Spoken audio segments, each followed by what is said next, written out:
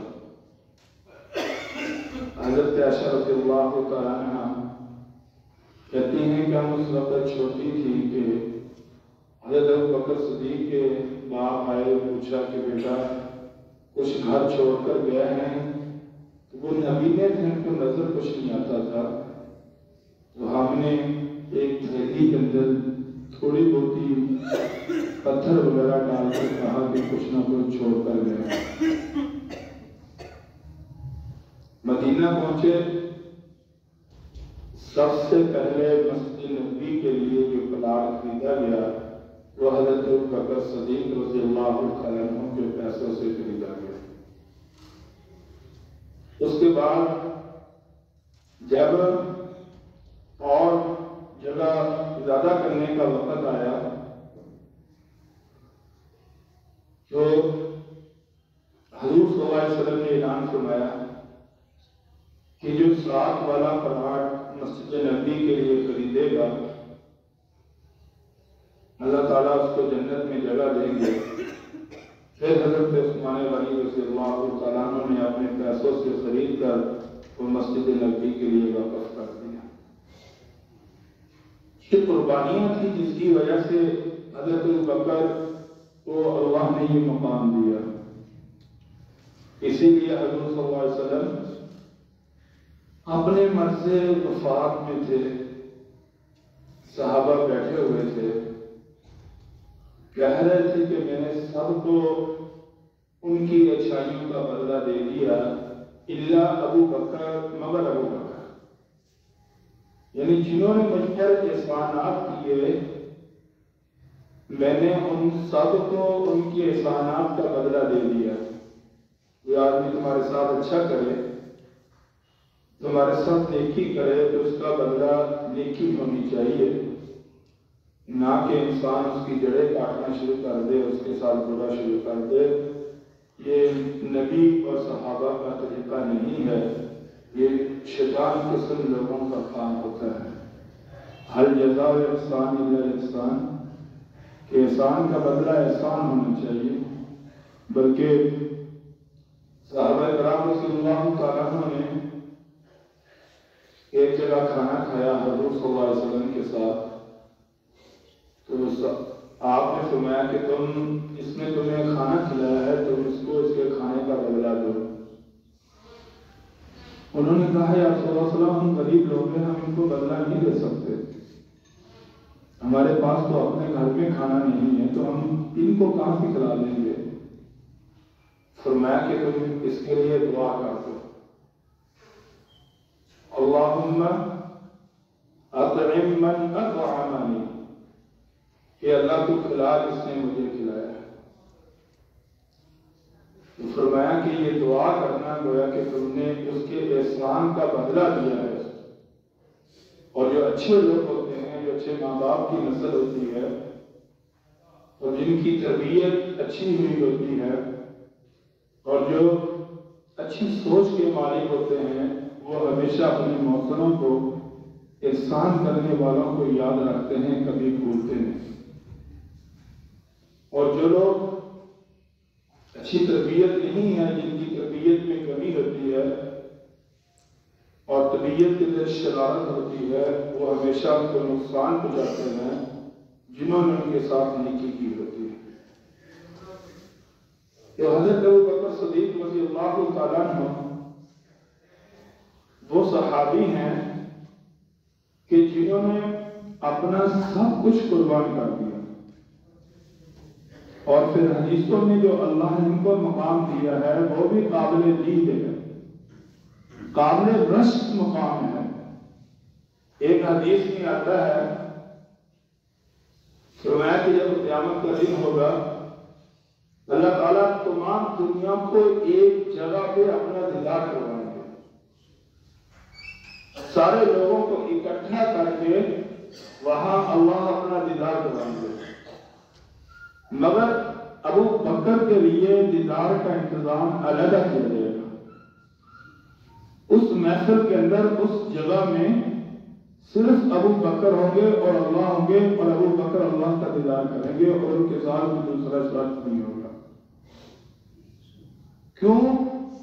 کیونکہ ابو بکر صدیق رضی اللہ تعالیٰ عنہ نے اپنی پورا سب کچھ اللہ کے راستے میں قربان کر دیا، اور اللہ قدردان ہے، اللہ تعالیٰ شکور ہے کہ کوئی تھوڑا سا عمل کرے، اللہ اس کو 10 گنا واپس کرتا ہے، اور یہ اللہ کا ضابطہ ہے، اور ضابطے کے تحت جو لوگ نیکیاں کرتے ہیں، اللہ تعالیٰ ان کی نیکیوں کو کبھی ضائع نہیں ہونے دیتے۔ تو حضور صلی اللہ علیہ وسلم نے حضرت ابوبکر کو کچھ نام دیے، بے شمار انگنت لقبوں سے پکارا۔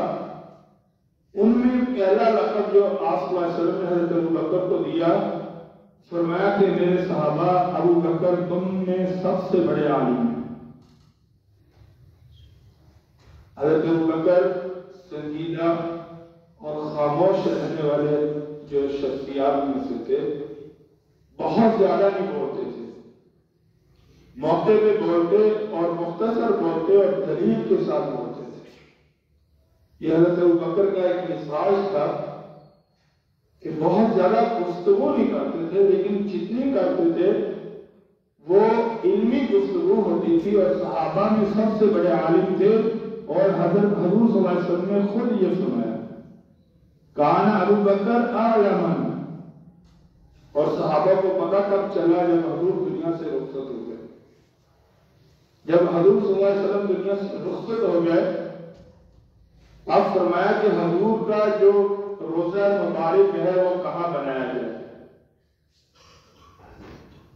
اب سارے صحابہ پریشان ہو گئے، کسی نے کہا مکہ، کسی نے شام، کسی نے فلسطین کا مشورہ دیا، لیکن حضرت ابوبکر صدیق رضی اللہ تعالیٰ عنہ فرماتے ہیں کہ میں نے خود سنا ہے کہ جہاں نبی دنیا سے رخصت ہوتا ہے، نبی کا روزہ مبارک اسی جگہ پہ بنایا جاتا ہے، اور یہ صرف حضرت ابوبکر کو پتا تھا، اور کسی کو صحابہ میں سے نہیں پتا تھا۔ پھر اس کے بعد فرمایا کہ حضور کو غسل کیسے دیا جائے۔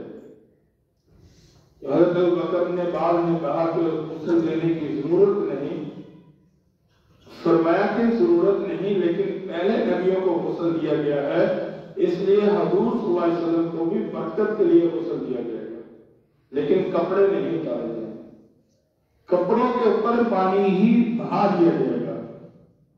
اس میں بھی حضرت ابوبکر ان میں زیادہ تھے۔ پھر اس کے بعد انہوں نے کہا جنازے کا کیا طریقہ ہے؟ کہا کہ آپ صلی اللہ علیہ وسلم کو ایک جگہ پہ آپ کی چارپائی کو رکھا جائے گا، ایک ایک دو دو تین تین آدمی آئیں گے اور وہ حضور پہ درود پڑھیں گے اور اپنی بخشش کی دعا کریں گے، اپنی بخشش کی دعا کریں گے۔ اور یہ مقام بھی حضرت ابوبکر کو تھا معلوم، اسی لیے صحابہ میں سب سے بڑے عالم حضرت ابوبکر تھے، اور اس وقت بولتے تھے جب کسی کو مسئلے کا علم نہیں ہوتا تھا۔ یوں ہی حضرت ابوبکر لوگوں میں بیٹھ کر اپنی علم کی تاج نہیں بناتے تھے، جب ضرورت ہوتی کا قدر ضرورت ان کو مسائل بتا دیتے تھے۔ اور دوسرا فرمایا کہ حضور صلی اللہ علیہ وسلم نے حضرت ابوبکر کو ابو بکر کہا۔ بکر کا معنی ہے جو سب سے پہلے آنے والا، جو پہلا نمبر جس کا ہو اس کو بکر کہتے ہیں۔ ایک یہاں مسئلے کی بات اور بتا دیں تو میں فائدے کی بھی ہے، اللہم بارک لی امتی فی بکورہا، کہ اللہ میری امت کے صبح کے وقت میں برکت دے دے، یعنی فجر کی نماز کا جو وقت ہے فرمایا کہ اس میں برکت دے دے۔ جو بھی کام تم فجر کی نماز پڑھ کر کرو گے اس میں برکت ہوگی، رزق میں برکت، اگر تلاوت کرو گے اس میں برکت، اور اگر درود پاک پڑھو گے اس میں برکت، کوئی بھی کام کرو گے فرمایا کہ اس میں برکت ہوگی۔ ہمارے ہاں فجر کی نماز پڑھ کر ایک سونے کا وقت ہے، ہم 11-12 بجے تک سوتے ہیں، اس کے بعد اپنے کاروبار میں جاتے ہیں۔ اسی وجہ سے لاکھوں کروڑوں روپے ہونے کے باوجود ہماری روزی میں رزق میں برکت نظر نہیں آتی اور ہم پریشان نظر آتے ہیں۔ رزق وہ ہوتا ہے جس سے انسان مطمئن ہو، لیکن اگر انسان کے پاس 20 کروڑ روپے پڑا ہے اور وہ انسان مطمئن نہیں، اس کو رزق میں برکت نہیں ہے۔ ایک انسان کے پاس 20,000 روپے ہے اور وہ کہہ رہے ہیں کہ اللہ اس میں برکت ڈال دے گا، گزارا مہینے کا ہو جائے گا، یہ ہے رزق برکت والا۔ اور رزق برکت والا وہی ہوتا ہے جو فجر کی نماز کے بعد کمایا جائے۔ اور حضور نے دعا کی ہے فجر کی نماز کے بعد، اسی لیے صحابہ کرام اپنی تجارت کا سامان فجر کی نماز کے بعد بازاروں میں لا کر بیچا کرتے تھے، اور بلکہ ایک تاجر جو تھا وہ اپنا مال فجر کی نماز پڑھ کر بازار میں بیچتا تھا، اور اللہ نے اس کے مال میں بہت زیادہ برکت ڈال دی۔ تو ابو بکر کو بکر اس لیے کہتے ہیں کہ یہ پہلے نمبر پر جنت میں جانے کے اعتبار سے بھی پہلے نمبر پر، اسلام میں داخل ہونے کے اعتبار سے بھی پہلے نمبر پر، حضور کی تصدیق کرنے کے اعتبار سے بھی یہ پہلے نمبر پر ہے، اور حضور کے ساتھ ملنے میں بھی یہ پہلے نمبر پر ہے، اور قیامت کے دن جب ان کو اٹھایا جائے گا حضور کے ساتھ اٹھایا جائے گا، اس اعتبار سے بھی یہ پہلے نمبر پر ہے۔ بلکہ ایک محفل میں آپ صلی اللہ علیہ وسلم بیٹھے تھے، آپ صلی اللہ علیہ وسلم نے فرمایا من اصبح منکم اليوم صائما، آج کے دن کس نے روزہ رکھا ہے؟ اس محفل میں ایک شخص کھڑا ہوا، یہ بات بڑی مزیدار ہے، رمضان المبارک کا جب خیال رکھنا ہے، یہ چاروں عمل ہم سارے کر سکتے ہیں، عام دنوں میں تو نہیں ہو سکتا، اگر اللہ نے زندگی دی تو انشاءاللہ رمضان المبارک میں ہم یہ عمل کر لیں، تھوڑی سی نیت ہوئے، کوشش ہو تو اللہ موقع دے دیتا ہے، دین میں ضرور رکھنا انشاءاللہ، اگر زندگی رہی تو سارا رمضان المبارک میں یہ عمل کریں گے۔ فرمایا من اصبح منکم اليوم صائما، آج کس نے روزہ رکھا ہے؟ ایک شخص کھڑا ہوا کہنے لگے آنا میں نے. آپ نے فرمایا بیٹھ جاؤ. پھر فرمایا من اطعم منکم اليوم مسکینا.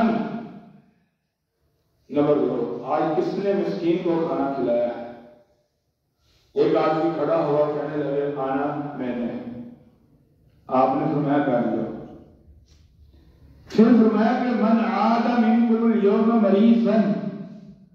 آج تم میں سے کس نے مریض کی عیادت کی ہے؟ پھر وہی شخص کھڑا ہوا کہا کہ میں نے. فرمایا بیٹھ جاؤ. پھر چوتھے نمبر پر سوال کیا کہ آج تم میں سے کس نے جنازہ پڑھا ہے؟ پھر وہی شخص کھڑا ہوا کہا کہ میں نے. صحابہ کرام رضی اللہ عنہ فرماتے ہیں چاروں خوبیاں شخص کے اندر پائی جاتی تھی. تو حضور صلی اللہ علیہ وسلم نے فرمایا کہ جس شخص کو ایک دن میں یہ 4 عمل کرنے کی توفیق مل جائے، نمبر 1 روزہ رکھنے کی، نمبر 2 مسکین کو کھانا کھلانے کی، نمبر 3 مریض کے عیادت کرنے کی، اور نمبر 4 جنازہ پڑھنے کی، بَنَ اللَّهُ لَهُ بَيْتًا فِي الْجَنَّةِ، اللہ اس شخص کے لیے جنت میں گھر بنا دیتے ہیں. اور فرمایا کہ وہ چاروں دفعہ کھڑا ہونے والا ایک شخص تھا اور اس کو ابو بکر صدیق کہتے ہیں. اسی لیے اس کو ابو بکر کہا جاتا ہے. یہ حضرت ابو بکر صدیق رضی اللہ تعالیٰ عنہ ہجرت میں پہلے نمبر پر، اسلام لانے میں پہلے نمبر پر، زیادہ مال خرچ کرنے میں پہلے نمبر پر، حضور کے ساتھ غار میں سونے میں پہلے نمبر پر، مزار میں سونے میں پہلے نمبر پر، میدان معاشر میں پہلے نمبر پر، حضور کے ساتھ جنت میں داخل ہونے پہ پہلے نمبر پر. اس لیے حضرت ابو بکر کو ابو بکر کہا جاتا ہے. اور تیسرا لقب جو آپ صلی اللہ علیہ وسلم نے دیا وہ ہے کہ ابو بکر اس امت کا سردار ہے. اور یوں لقب دیا، فرمایا کہ حضرت حسن، حضرت حسین سیدہ شباب اہل الجنہ، جنت کے نوجوان لوگوں کے سردار ہوں گے. نوجوان کسے کہتے ہیں؟ جس کی عمر 40 سال سے کم ہو اور جو دنیا سے رخصت ہو جائے 40 سال یا اس سے کم، اس کو نوجوان شباب کہتے ہیں. انہوں کہتے ہیں کہ جس کی عمر 40 سال سے اوپر ہو اور اوپر کی عمر میں وہ فوت ہو.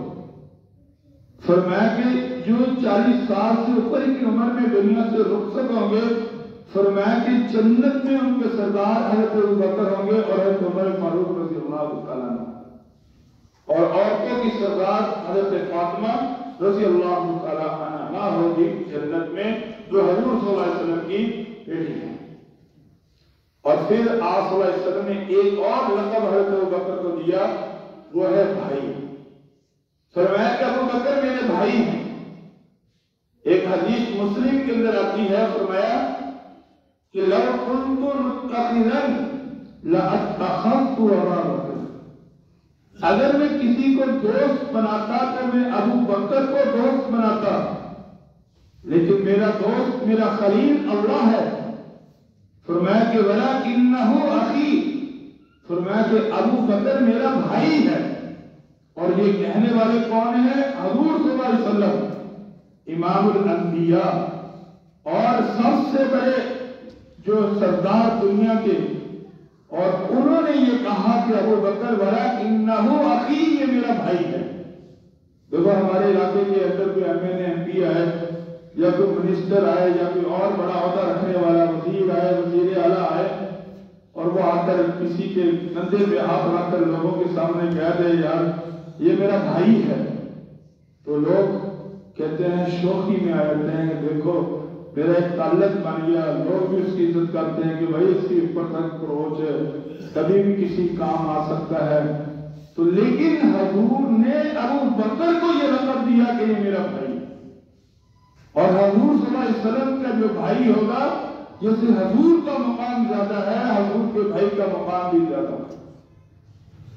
اور اس کے بعد آپ صلی اللہ علیہ وسلم نے ابو بکر کو صاحب کہا. اللہ نے بھی صاحب کہا اور حضور نے بھی صاحب کہا. یہ نہیں کہ مشکل وقت میں کوئی اور کام آئے اور سوکھے وقتوں میں کوئی فائدہ اور لائے جائے، یہ بات نہیں.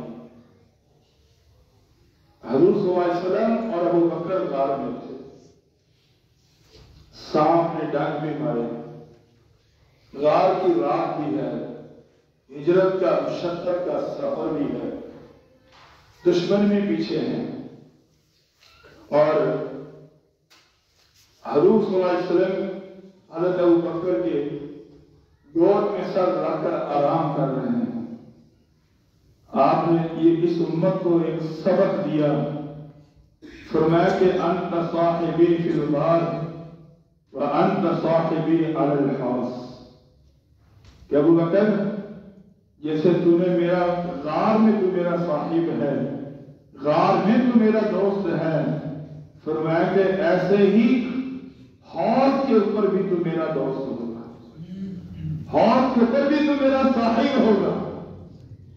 حضور نے فرمایا کہ اگر تو نے مشکل وقت میں میرا ساتھ دیا تو اے ابو بکر آسان وقت میں بھی تیرا ساتھ نہیں چھوڑوں گا. یہ ہمارے ہاں ہمارے اس دنیا کے اندر یہ چیزیں عام چلتی ہیں کہ جب انسان کے اوپر پریشانی آتی ہے، بیماری آتی ہے، تو تنگدستی آتی ہے، کھڑے ساتھ کوئی اور ہوتے ہیں، اور جب خوشی آتی ہے تو کوئی اور آئے ہوتے ہیں. لیکن حضور نے فرمایا کہ ابو بکر اگر غار میں تو نے میرا ساتھ دیا ہے تو حوض میں بھی تو میرے ساتھ ہی کھڑا ہوگا. وانت صاحبی علی الحوض، اور حوض کے پر تو میرا صاحب ہوگا. اور یہ صاحب کا لقب بھی حضور نے اپنی زبان سے حضرت ابو بکر صدیق رضی اللہ عنہ کو دیا. اور پھر فرمایا ایک لقب حضور نے ابو بکر کو اور دیا، فرمایا کہ ابو بکر میرے معتمد ہیں، یعنی جن کے اوپر میں اعتماد دنیا میں کرتا ہوں اگر وہ ہے تو ابو بکر صدیق رضی اللہ عنہ. بخاری شریف کے اندر ایک حدیث آتی ہے، ایک عورت آپ صلی اللہ علیہ وسلم کے پاس قرض لینے کے لیے آئی، کچھ چیز لینے کے لیے آئی، تو آپ نے عذر پیش کیا اور کہا کہ یا رسول اللہ، آپ نے فرمایا کہ میرے پاس آج نہیں ہے، پھر کبھی آ جانا، اگر اللہ نے دیا تو تمہارے ساتھ تعاون ہو جائے گا. کہنے لگے یا رسول اللہ صلی اللہ علیہ وسلم اگر میں پھر آؤں اور آپ کو نہ پاؤں تو آپ نے فرمایا فَلْيَأْتِ أَبَا بَكْرٍ، پھر تو ابو بکر کے پاس چلا جائے. گویا کہ جو چیز میرے اندر موجود ہے وہی ابو بکر کے اندر. حضرت ابو بکر صدیق رضی اللہ عنہ اور حضور صلی اللہ علیہ وسلم اتنے حضور کی سنت میں اپنے آپ کو اتنا رنگا ہوا تھا کہ جب ہجرت کر کے مدینہ پہنچ رہے تھے تو کوئی پہچان نہیں سکا تھا کہ ان میں نبی کون ہے اور ان میں صدیق کون ہے. پہچان نہیں تھی. جو حضور کے طریقے، حضور کی ادائیں، وہ ابو بکر کے طریقے، ابو بکر کی ادائیں تھی. صرف لفظی محبت نہیں تھی، عملی محبت تھی. اور انسان کا پتہ عملی محبت میں رکھتا ہے کہ انسان اللہ اور اس کے رسول کی خاطر کتنا اپنا سب کچھ قربان کر سکتا ہے. کہ انسان اپنا مال اللہ اور اس کے رسول کی محبت میں دے سکتا ہے. کیا انسان اپنی انا کو زمین میں پھینک سکتا ہے.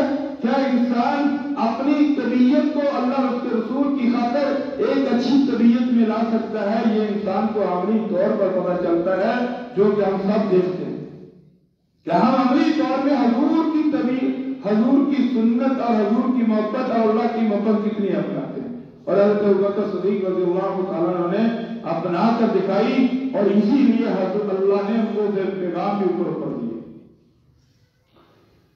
ایک جگہ فرمایا، ترمذی کی یہ حدیث سے فرمایا کہ اے میری امت کے لوگوں میری پیروی کرنا، اور اگر میں تمہیں نہ ملوں فرمایا کہ میرے بعد ابو بکر عمر کی پیروی کرنا.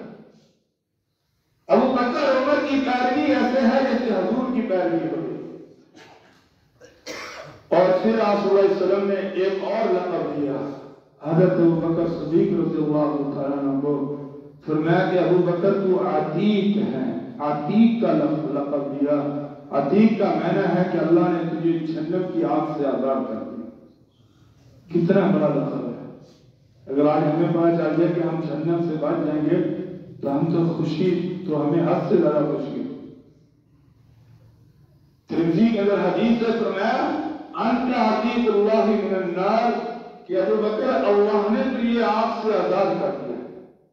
لیکن یہ لفظ سننے کے باوجود حضرت ابو بکر صدیق رضی اللہ عنہ کی طبیعت میں سادگی اور عاجزی حد سے زیادہ تک تھی۔ ایک حدیث میں آتا ہے، یہ بھی ترمذی کا واقعہ ہے، کہ فرمایا حضور صلی اللہ علیہ وسلم ایک باغ کے اندر بیٹھے ہوئے تھے، تو باغ کے دروازے پہ دستک آئی، تو آپ نے حضرت ابو موسیٰ اشعری رضی اللہ تعالیٰ عنہ کو کہا کہ جاؤ دروازہ کھول کر دیکھو، جو بھی ہوگا اس کو جنتی ہونے کی بشارت ہے۔ مجھے حضرت جبرائیل نے بتایا کہ حضور جو تیرے پاس اب آ رہا ہے باغ کے اندر وہ جنتی ہے، اور یہ حدیث بخاری شریف کے اندر موجود ہے۔ فرمایا ابو موسیٰ اشعری کہتے ہیں میں دوڑ کر وقت گیا، میں نے سوچا کہ میں اس خوش نصیب کو اپنی آنکھوں سے دیکھوں تو صحیح، وہ کون سا خوش نصیب انسان ہے جس کو حضور نے کہا کہ تو جنتی ہے۔ کہا کہ جب میں نے باغ کا دروازہ کھولا تو میرے سامنے حضرت ابو بکر صدیق رضی اللہ عنہ کھڑے تھے۔ میں نے کہا ابو بکر تمہیں مبارک ہو، حضور صلی اللہ علیہ وسلم نے تمہیں جنتی ہونے کی بشارت دی ہے۔ اللہ اس کے حضرت جبرائیل نے ابھی یہ پیغام حضور کو بھیجا ہے کہ جو بھی باغ میں آئے گا وہ جنتی ہوگا، اور باغ میں آنے والے وہ تم۔ اسی طرح سے حضور صلی اللہ علیہ وسلم نے حضرت ابوبکر صدیق رضی اللہ عنہ کو صدیق کا لقب دیا۔ صدیق اسے کہتے ہیں جو بغیر دلیل کے دین کو مانے، جو بغیر دلیل کے حضور کو مانے۔ اور آپ صلی اللہ علیہ وسلم، یہ بھی بخاری شریف کے اندر دوسری کتابوں کے اندر حدیث ہے کہ آپ صلی اللہ علیہ وسلم احد پہاڑ کے اوپر تھے اور وہ حرکت کرنے لگا۔ آپ نے پہاڑ کو مخاطب کر کے کہا اسکت یا احد فإنما علیک نبی وصدیق وشہیدان، کہ ایک پہاڑ پر رک جا، تیرے اوپر ایک نبی ہے، ایک صدیق ہے اور 2 شہید ہیں۔ قرآن پاک میں بھی آتا ہے فَأُولَٰئِكَ الَّذِينَ أَنْعَمَ اللَّهُ عَلَيْهِمْ مِنَ النَّبِيِّينَ، پہلا نمبر نبیوں کا، وَالصِّدِّيقِينَ دوسرا نمبر صدیقین کا، وَالشُّهَدَاءِ اور تیسرا نمبر شہداء کا، اور چوتھا نمبر وَالصَّالِحِينَ اور صالحین اللہ کے ولیوں کا۔ اور حضرت ابوبکر حضور پہلے، ابو بکر دوسرا، اس کے بعد حضرت عثمان غنی اور حضرت عمر فاروق رضی اللہ تعالیٰ عنہ۔ اور یہ بات یاد رکھنا، جب ایک صحابی کی تعریف ہو رہی ہو تو اس سے دوسرے صحابوں کی شان میں کمی نہیں آتی۔ یہ نہ سمجھنا کہ شاید ہم دوسرے صحابہ کی شان میں کمی لا رہے ہیں، یا حضرت علی یا دوسرے اہل بیت کے صحابہ کی شان میں کمی لا رہے ہیں، وہ ہمارے ایمان کا حصہ ہے، کیونکہ موضوع حضرت ابوبکر صدیق کی ہے، جس میں ان کی شان کے اوپر ان کی جو تعریف ہے وہی ہوگی۔ اس سے بالکل بھی نہیں چیز لینی کہ شاید یہ لوگ حضرت علی کو نہ مانتے ہو یا دوسرے صحابہ کو۔ سارے صحابہ کو اللہ اس کے رسول نے یہ مقام دیا ہے، اس کے مطابق ماننا ہمارے ایمان کا حصہ ہے۔ اگر ایک صحابی کی شان میں، بلکہ صحابی کی شان تو دور کی بات ہے، جن صحابہ نے جن گھوڑوں کے اوپر سواریاں کی ہیں، ان گھوڑوں کے جب میدان جہاد میں وہ دوڑتے ہیں اور پھر گرد و غبار اڑ کر ان کی ناک کے نظروں میں جو پڑتی ہے، ہم اس کی گستاخی بھی مناسب نہیں سمجھتے، بلکہ وہ اس کی گستاخی سے بھی انسان کا ایمان چلا جاتا ہے۔ یہ ہمارا ایمان ہے۔ حضرت ابوبکر صدیق رضی اللہ تعالیٰ عنہ کے بارے میں آپ نے فرمایا کہ ابو بکر وہ صحابی ہیں جو مجھے دنیا میں سب سے زیادہ محبوب ہے۔ حضرت عمر بن عاص رضی اللہ عنہ کو آپ صلی اللہ علیہ وسلم نے غزوے کا امیر بنا دیا، اور ان کے ساتھ کون تھے؟ یہ بھی بخاری شریف کے اندر حدیث ہے۔ ان کے ساتھ کون تھے؟ نمبر 1 ابو بکر، عمر، عثمان، علی، یہ سارے صحابہ ان کے ساتھ تھے، اور امیر تھے حضرت عمر بن عاص رضی اللہ عنہ۔ غزوہ ذات سلاسل یہ غزوے کا نام ہے. تو کہنے لگے یا رسول اللہ صلی اللہ علیہ وسلم آپ بتائیں من احب الناس عندک، آپ کو سب سے زیادہ محبوب کون ہے لوگوں میں؟ تو آپ نے فرمایا قال عائشہ، کہا کہ عائشہ آپ کی بیوی تھی، اور اس وقت بیوی سے محبت کا اظہار کرنا یا اپنی بیوی کی عزت اور احترام کرنا اس وقت کے لوگ اس کو عیب سمجھتے تھے، اور لوگ کہتے تھے کہ یہ دنیا کی سب سے بری چیز بیوی سے محبت کا اظہار. لیکن نبی نے سارے لوگوں کے سامنے محبت کا اظہار فرمایا، اور یہ نبی کی سنت ہے. آج بھی کچھ لوگ کم ظرف لوگ ہوتے ہیں کہ وہ کہہ دیتے ہیں کہ یہ راہ مرید ہے، یہ فلانا مرید ہے، یہ فلانا مرید ہے، اگرچہ آپ سب سے زیادہ مرید ہو گئے. اس نے کہا منت کی چال، میں مردوں کی بات کر رہا ہوں کہ مردوں میں سب سے زیادہ کون ہے؟ تو آپ نے فرمایا ابوہا اباہا، کہ عائشہ کا ابا مجھے سب سے زیادہ محبوب ہے. اس نے کہا پھر کون؟ کہا عمر. کہا پھر کون؟ کہا عثمان. کہا پھر کون؟ کہا علی. کہتے میں چپ کر گیا، کہیں میرا آخری نمبر نہ لگ گیا، کہیں میرا آخری نمبر نہ لگ گیا. حضرت ابوبکر صدیق رضی اللہ تعالیٰ عنہ صلی اللہ علیہ وسلم نے ارحم امتی بامتی ابوبکر کہا کہ میری امت میں سب سے زیادہ رحم کرنے والے جو ہیں وہ ابوبکر ہیں. یہ یعنی ارحم الراحمین اللہ کی صفت ہے. علیکم بالمؤمنین رؤوف الرحیم حضور کی صفت ہے رحیم. اور ابو بکر کی صفت کیا ہے؟ ارحم امتی بامتی ابوبکر. اور اتنا رحم تھا ان کے دل کے اندر کہ ان کا ایک واقعہ ہے کہ ایک شخص نیا نیا مسلمان ہوا، ان کی خلافت تھی، انہوں نے اس کو کچھ پلاٹ دے دی، زمین دے دی کہ چلو یار یہ پکا رہے، اسلام کے جائے نا. حضرت عمر کو پتا چلا، حضرت عمر نے کہا کہ یہ آپ کون ہوتے ہیں اس کو زمین دینے والے؟ اگر یہ اسلام میں داخل ہے بغیر پیسوں کے ہو، اگر لالچ کی وجہ سے جاتا چلے گا، ہم خود ہی اس کو صحیح کر لیں گے تلوار کے ذریعے سے، آپ نے اس کو زمین کیوں دی؟ حضرت ابوبکر نے یہ نہیں کہا کہ میں امیر المومنین ہوں، میری مرضی یہ. حضرت ابوبکر کہنے لگے تمہیں پتہ ہے میرا دل بڑا نرم ہے، مجھے کسی کی بھوک دیکھی نہیں جاتی، غریبی دیکھی نہیں جاتی. میں اسی لیے کہتا تھا کہ مجھے امیر نہ بناؤ، تم پر جو بھی اور بن جائے، لیکن تم نے مجھے بنا دیا، چلو ٹھیک ہے زمین واپس لے. اس وجہ سے اس کو ارحم امتی بامتی ابوبکر کہا جاتا ہے. اس سے بھی مزیدار واقعہ ایک حدیث میں آتا ہے کہ یہ بخاری شریف کی حدیث ہے کہ حضرت ابوبکر عمر آپس میں کسی بات میں الجھ پڑے، الجھتے تھے. حضرت عمر نے ابو بکر کا مقابلہ کیا نیکیوں میں، مال میں نہیں، نیکیوں میں مقابلہ کیا. ایک دفعہ صبح کی نماز پڑھی تو کہا کہ مجھ سے عائشہ نے پوچھا کہ ستاروں سے زیادہ کسی کی نیکیاں ہیں؟ میں نے کہا عمر کی. حضرت عمر تھوڑے سے بڑے. کہا کہ پھر حضرت عائشہ نے چپ کر دی تو میں نے کہا عائشہ عمر کی ساری زندگی کی نیکیاں اور تیرے باپ کی غار کی نیکی اس کا مقابلہ نہیں کر سکتے. حضرت عمر نیچے منہ کر لیا. مسجد نبی سے گزرنے لگا تو عمر نے وہ بکر کا بازو پکڑ لیا، کہنے لگے آج میرے ساتھ سودا کرو. کہنے لگے کیا سودا؟ کہا جو غار کا سفر ہے وہ مجھے دے دو، میری ساری زندگی کی نیکیاں لے لو.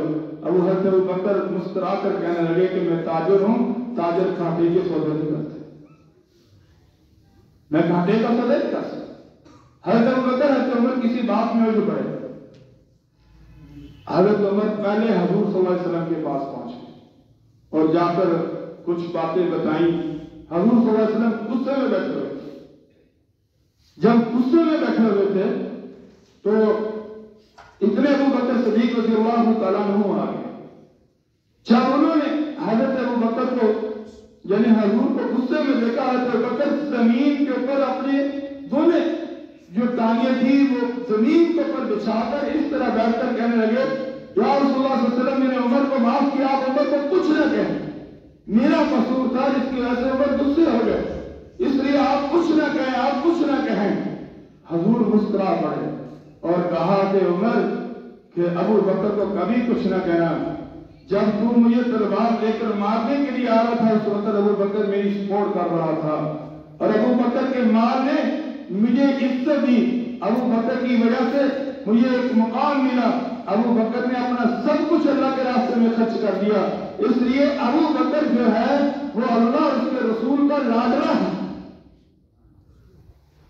وَلَسَوْفَ يَرْضَىٰ، فرمایا کہ مفسرین لکھتے ہی حضرت ابوبکر صدیق رضی اللہ عنہ کے بارے میں نازل ہوئی، اور اس آیت کا مطلب کیا ہے کہ اے ابو بکر تو نے اپنا سب کچھ لٹا دیا، اور اللہ آپ کو اتنا دے گا کہ آپ اللہ سے راضی ہو جائیں، آپ اللہ سے راضی۔ اس لیے بھائیو دنیا میں قربانی دینی پڑے گی، قربانی کے بغیر کچھ نہیں ملے گا۔ اپنی وقت کی قربانی، 5 وقت کی نماز، اور اپنے مال کی قربانی، اللہ نے مالدار بنایا ہے، زکات دینی پڑے گی۔ اور اسی طرح سے اگر اللہ تعالیٰ نے اور چیزیں اچھی دی ہیں، اپنے اندر ایک عاجزی کسر نفسی والی زندگی لے کر آؤ، اور ہمیشہ ایک لالچ والی زندگی گزارو کہ میرا ہر کام جو ہے میری بخشش کر سکتا ہے۔ اللہ سے دعا ہے اللہ عمل کی توفیق عطا فرمائے۔ آخر دعوانا الحمدللہ۔